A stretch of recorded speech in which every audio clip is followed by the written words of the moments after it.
Hello, good afternoon. My name is Travis Marks. I'm Vice President, Investments and Client Relations with Krasney Financial.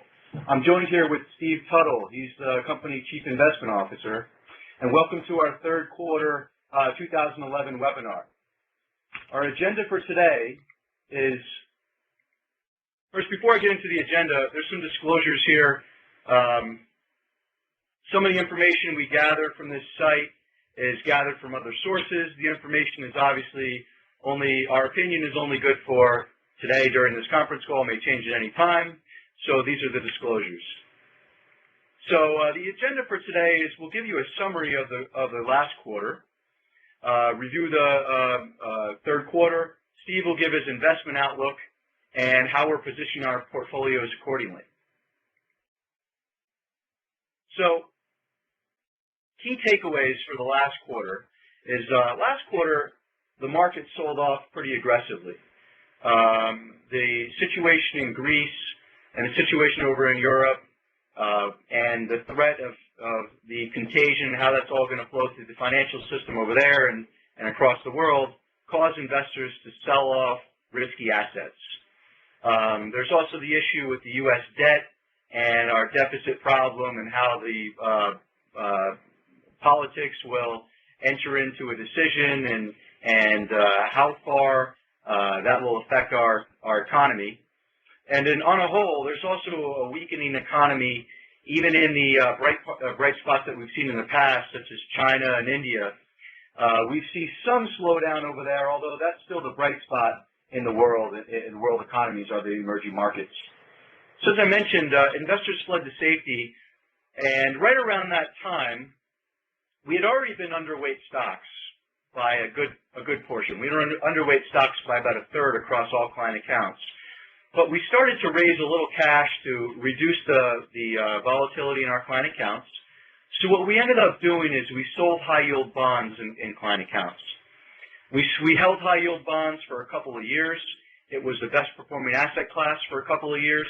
It did great for us, and we decided to scale back on it and eventually liquidate it completely in order to raise cash and help keep accounts more stable. Another thing that we did to keep accounts more stable is purchase alternative investments. And many clients saw alternative investments enter their account during the last quarter, and they may be wondering why we did it. And Steve will get into into that later. But the bottom line is alternative investments are investments that tend to stabilize portfolio returns. We are underweight right now long-term bonds because we see low returns for long-term bonds over the next several years. We believe inflation is a concern, so we believe short-term individual ladders and flexible income strategies will deliver better long-term results while providing some protection against risks like rising rates and a dollar decline. So short-term individual bonds will protect you really well against inflation, and the flexible income strategies, Steve will get into that later, but these are strategies that try to do well even in a rising interest rate environment. So the current economic environment has both higher risks and greater uncertainty. However, like always, this may create further opportunities for us. So asset class returns during the third quarter. You can see there's a sea of negative numbers here. What you can see here is the positions that are dark, the bars that are dark are in our portfolio. The bars that are lighter blue are not in our portfolio. But the point of this chart, from my perspective, is not only to show you that the only things that were up during the quarter were municipal bonds and high-quality U.S. bonds, but to show you what we've done in the accounts to help provide add value. For example, you can see large cap, small cap, and international equities were underweight. We are underweight these equities because we see a continued slowdown in the economy. Steve will get into that in a bit. But the fact that we removed these stocks out of client accounts helped reduce the risk and improve returns. We are overweight foreign bonds, emerging market bonds, and we're also at neutral weighting to municipal bonds and investment grade bonds. This emerging market local currency bond, this position here, while it was down, it came from one of these positions. So this is something we added from this position. So you can see just the fact that we had less of this and more of this helped returns.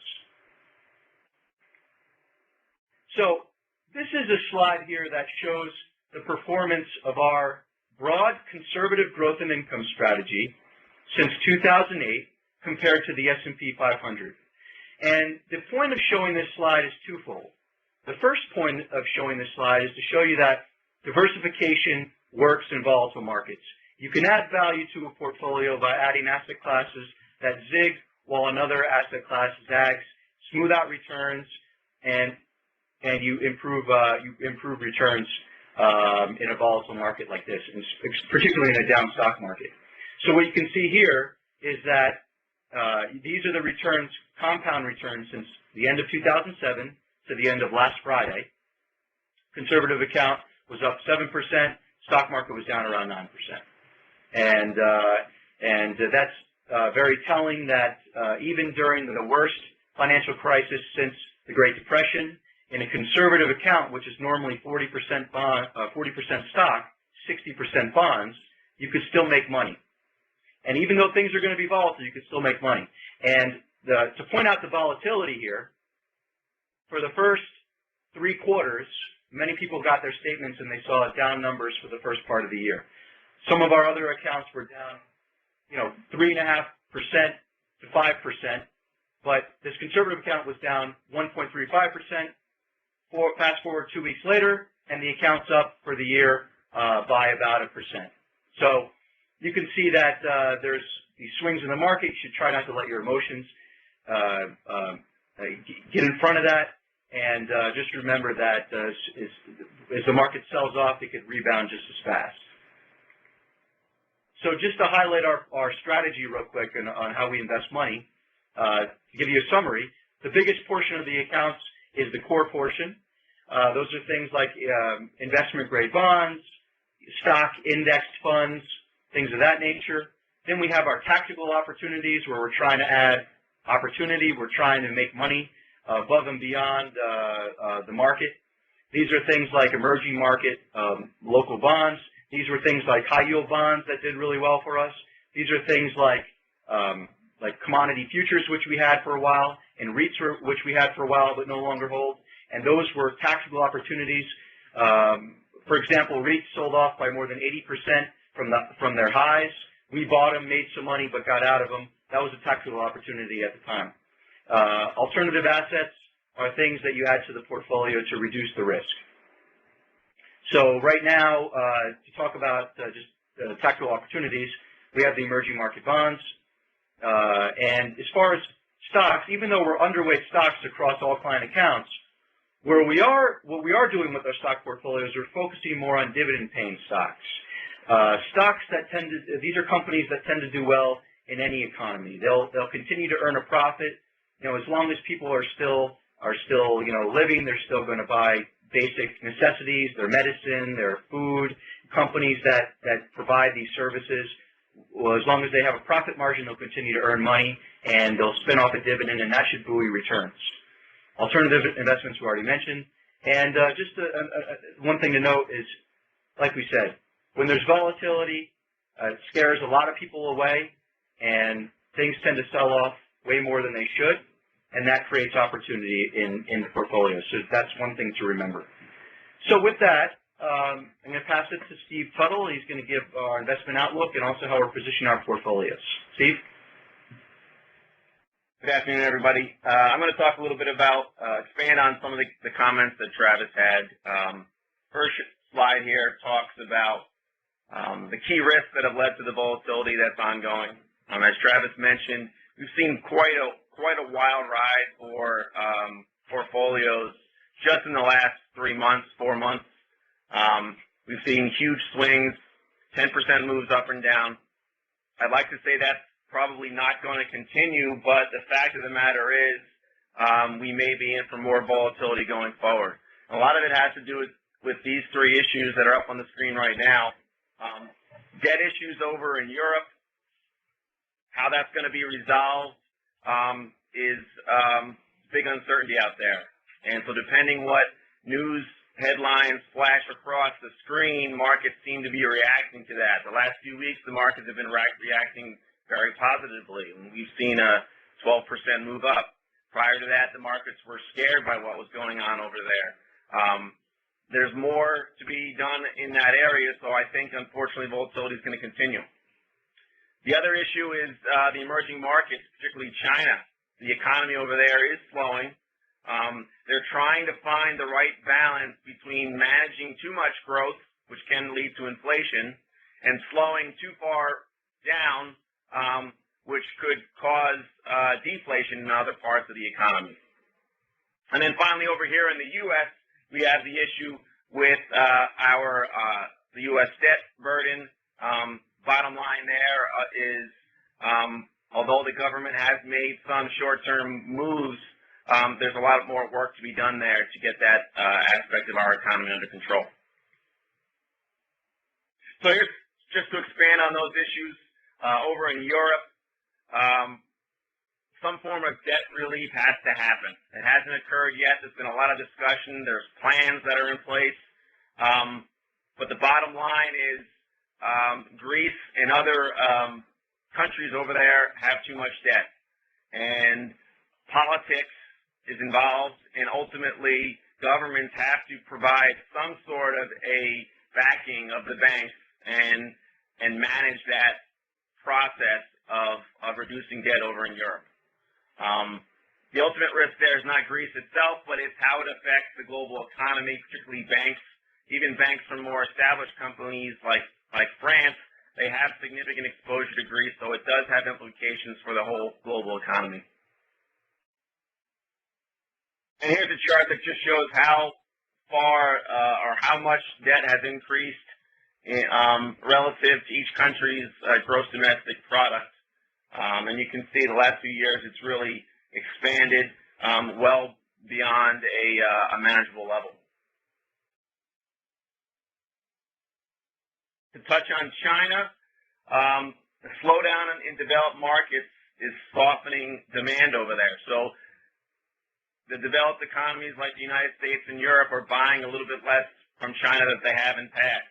China has been building up its infrastructure, making major investments to keep up with demand. Since demand slows down, orders slow down, now they have this unused supply of infrastructure. How they manage that is going to be key to the next several years in terms of the global economy. Low real rates contributed to huge property bubble over in Europe. The big infrastructure spending, which I just mentioned. If things collapse over in China, which we don't think is a high probability event, but it's a risk that's out there, that could have dramatic effects on the rest of the economy. And bad bank loans, which have been funding the infrastructure build out over in China, are also an issue. In the U.S., the deficit and debt levels remains unresolved.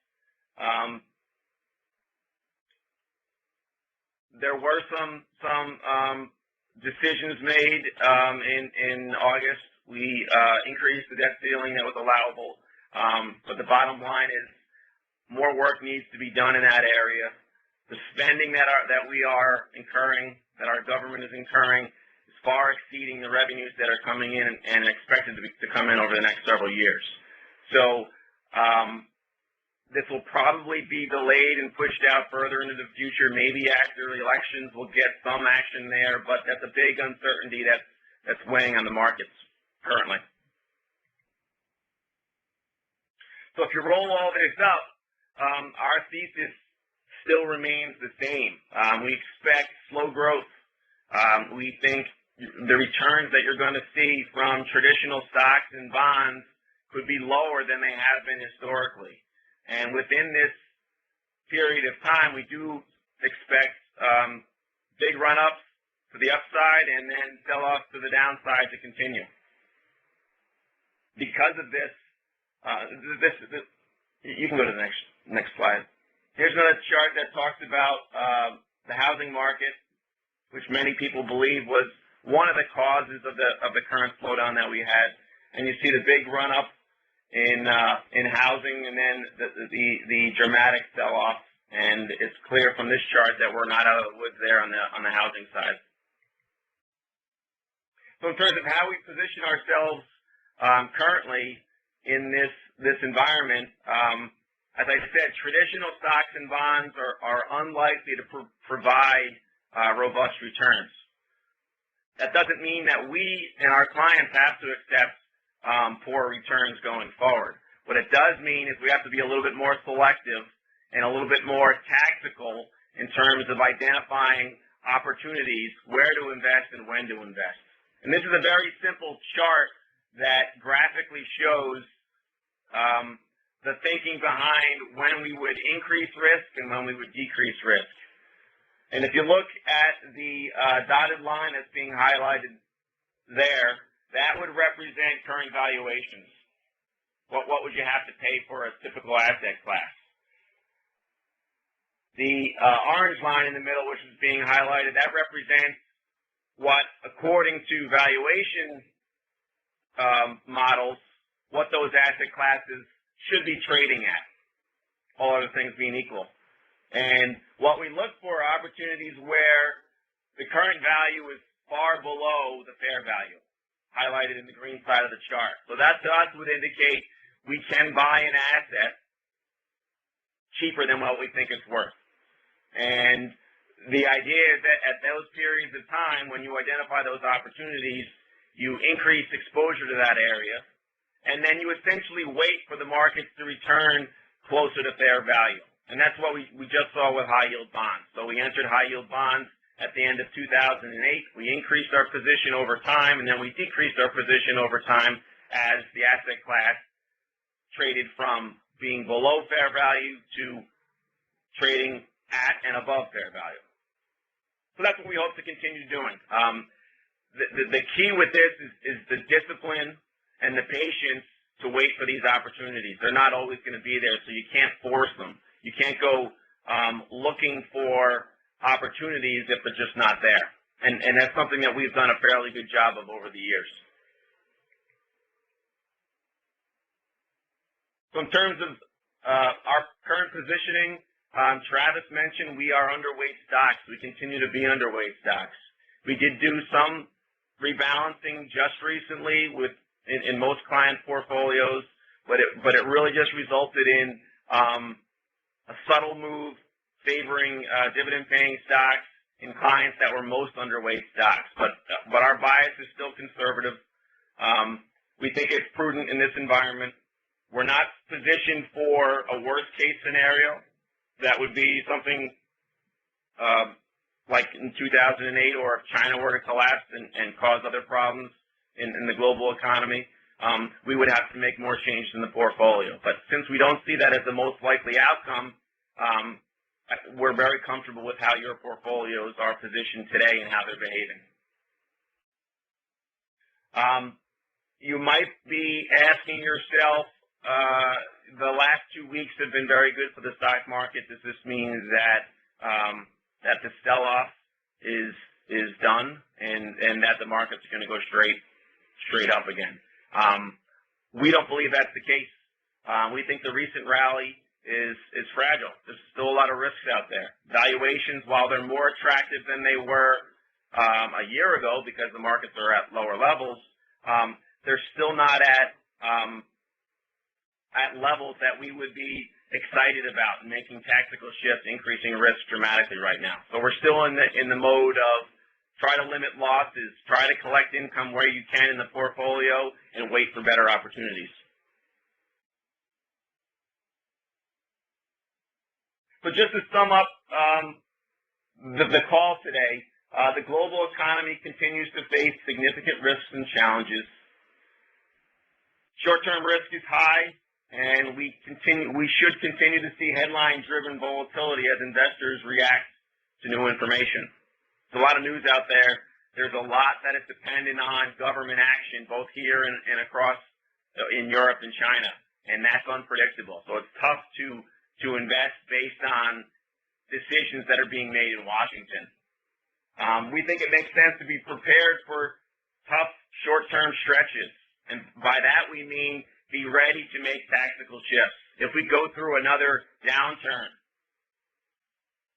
are there areas of the stock market or the bond market that are now compelling opportunities? We've been watching emerging market stocks for quite some time. It's an area that we'd love to get some more exposure to in our portfolios. But timing and valuations are key there. At these levels right now, we're not as excited about that asset class. Should the market go through another short-term sell-off, you might see some emerging market stocks in your portfolio. On a positive note, we do believe we can add good returns above and beyond the traditional stocks and bonds by adding alternative investments like Travis mentioned, and by remaining tactical and flexible and having the ability to move quickly when opportunities present themselves. And I think that's it for today. Does anyone have any questions? In order to ask a question, you just, on the top banner, you click on the Q&A button, type in your question, and you say ask. And in fact, we have two questions here, three questions, as a matter of fact.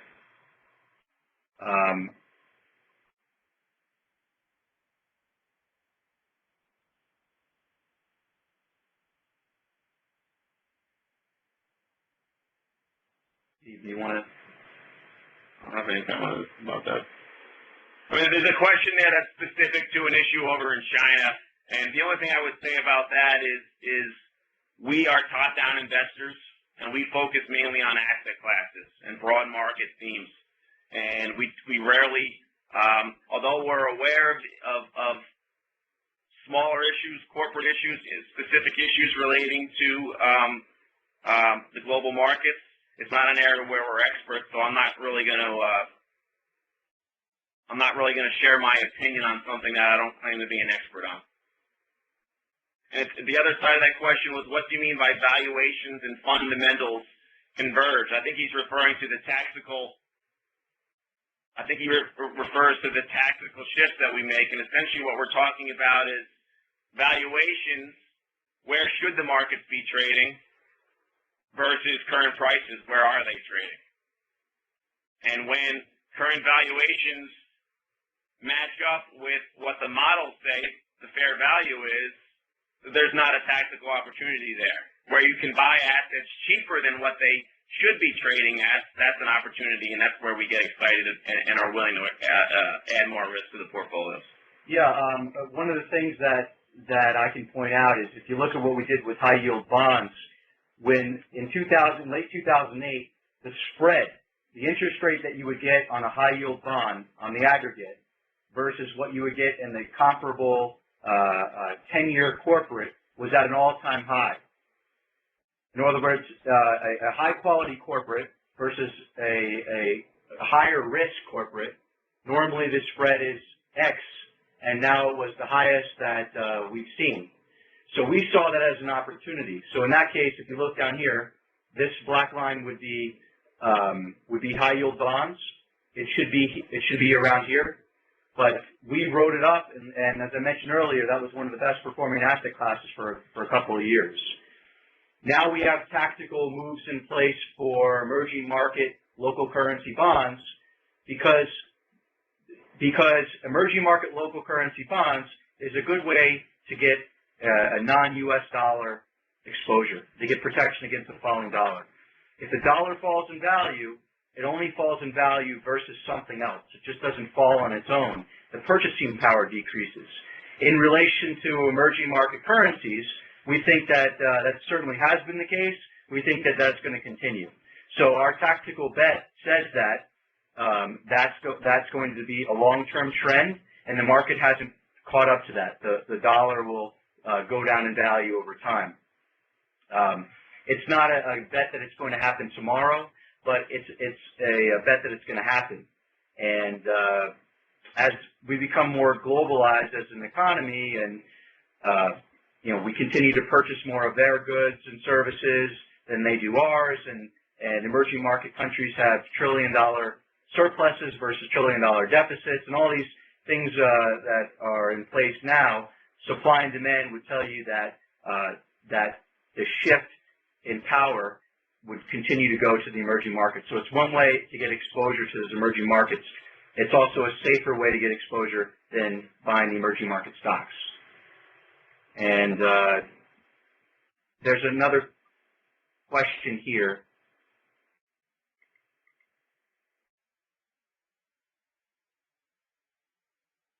What undervalued stocks are you referring to? So, Steve, you must have referred to undervalued stocks. I'm not sure. We don't follow individual stocks. We try not to add them to the portfolio. So in terms of valuations right now, we think most stocks, large caps, small caps, and international, are in that fair value range, maybe a little bit overvalued. That's why we're underweight them.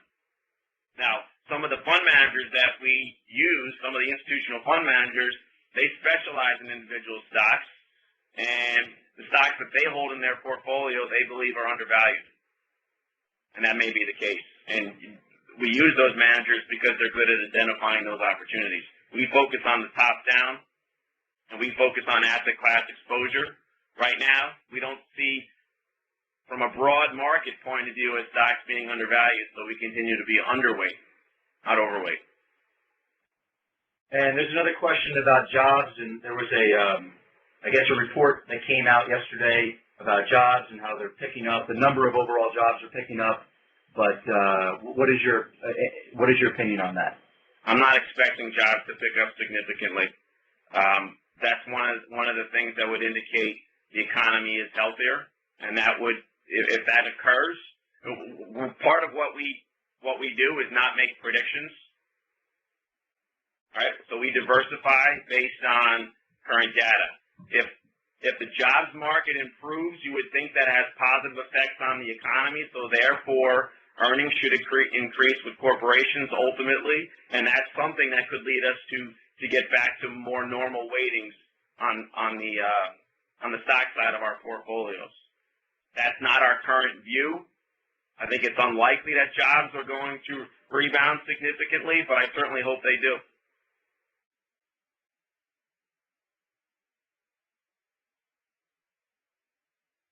Another question about investing in undervalued stocks. I don't know what this individual is referring to, but we're underweight stocks right now. All right. If we can buy stocks at lower valuations with higher expected returns, we will then start increasing our stock valuations. Right now, from the top down, if you look at the S&P 500, which is the large cap market, the small cap market, or the international market, we're not terribly excited. Right? We don't think there's reason to be at full market exposure, and there's certainly no reason to be overweight exposure to those areas. We're underweight those areas. So therefore, we don't see tremendous opportunities on the stock side. When we do, we'll increase exposure there. Yeah, the whole idea is, we've been underweight stocks for a long time, and it's helped performance. But our whole view on being underweight stocks comes down to demand in the economy. If you look at the things that caused this economic turmoil right now, housing, the blow up in the housing market. The housing market, by most accounts, is not coming back anytime soon. So the equity in people's homes will not increase to the point where they can then borrow from their homes. Banks are pulling back lending standards. They're more careful on who and how much they're loaning out. And of course, the government, who's a big spender and big consumer in itself, they have to pull back. They're going to have to pull back. And at the same time, they're talking about increasing taxes, which takes more money out of the economy. All these things have to be done. They have to be done for us to continue as a society. But these are all negative things for the economy. So that leads us to put more money in safer areas like fixed income and alternative assets. And that's what we've done.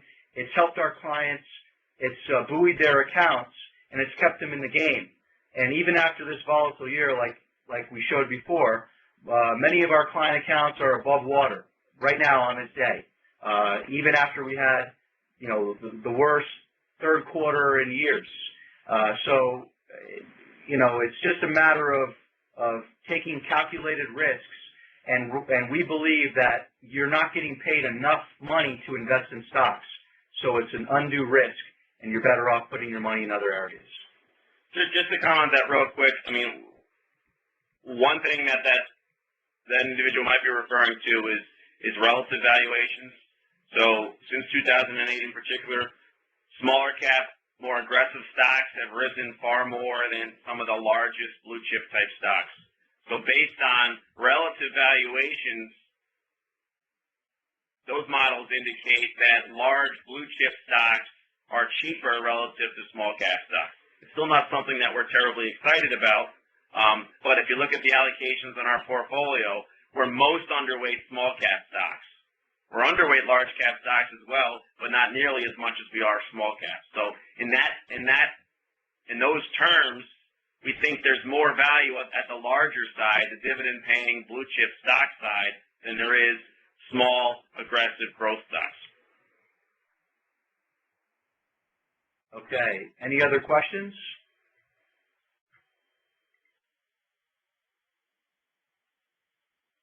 Well, there's no other questions, so I want to thank everyone for joining us today. We'll have this webinar posted online in case you'd like to view it again, or you didn't get a chance to view the whole thing. And again, thank you for your continued trust in your business, and we consider it a privilege to serve your accounts. If there's anything we can do for you, just give us a call in the office, and we'll be happy to assist you or go into more detail about anything we discussed. Until we talk again, have a great day, and stay well, and we'll talk to you soon. Thank you. Thank you.